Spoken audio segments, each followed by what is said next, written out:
നമ്മുടെ കുന്നങ്കായ നമ്മൾ ഉണക്കിയെടുക്കുന്നത് ഡീഹൈഡ്രേറ്ററിലാണ് കേട്ടോ. അപ്പൊ പണ്ടൊക്കെ ആളുകൾ ഉണക്കുന്നത് വെയിലത്ത് വെച്ചിട്ടായിരുന്നു. അപ്പൊ ഈ വെയിലത്ത് വെക്കുന്നതിൽ നിന്നും ഡീഹൈഡ്രേറ്റർ എങ്ങനെയാണ് വ്യത്യാസമാവുന്നത് എന്നുള്ളതാണ് പറയാൻ പോകുന്നത്. ഒന്നാമത്തെ കാര്യം, നമ്മളിപ്പോൾ ഡീഹൈഡ്രേറ്ററിൽ ഞാൻ ഓപ്പൺ ചെയ്ത് കാണിക്കാം, ഒരു സെറ്റപ്പ് നമ്മൾ ചെയ്തുകൊണ്ടിരിക്കുന്നതാണ്.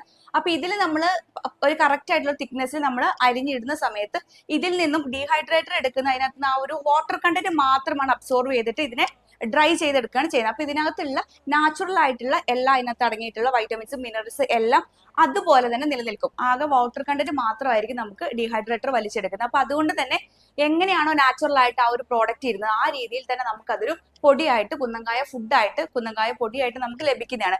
പക്ഷേ നമ്മൾ സൂര്യപ്രകാശ വെയിലത്ത് വെച്ച് ഉണക്കുന്ന സമയത്ത് നമുക്ക് ഈ ഒരു വൈറ്റമിൻസ് കുറച്ചധികം നമുക്ക് അതിൽ നിന്ന് നഷ്ടമാകുന്നുണ്ട്.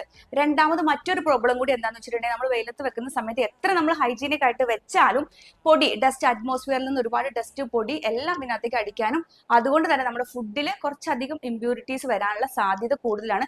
നമ്മുടെ കുഞ്ഞു വാവുകൾക്ക് കൊടുക്കുന്ന കാര്യത്തിൽ നമുക്ക് റിസ്ക് എടുക്കാൻ പറ്റില്ല. അതുകൊണ്ട് തന്നെ 100% ഹൈജീനിക് ആയിട്ടും അതുപോലെ തന്നെ അതിന്റെ ഒരു ഗുണവും നഷ്ടപ്പെടാണ്ടിരിക്കണം എന്നുണ്ടെങ്കിൽ നമ്മൾ തീർച്ചയായിട്ടും ഡീഹൈഡ്രേറ്റിൽ തന്നെയാണ് കുട്ടികൾക്ക് വേണ്ടിയുള്ള കുന്നങ്കായ ഉണക്കി പൊടിയായി എടുക്കേണ്ടത്.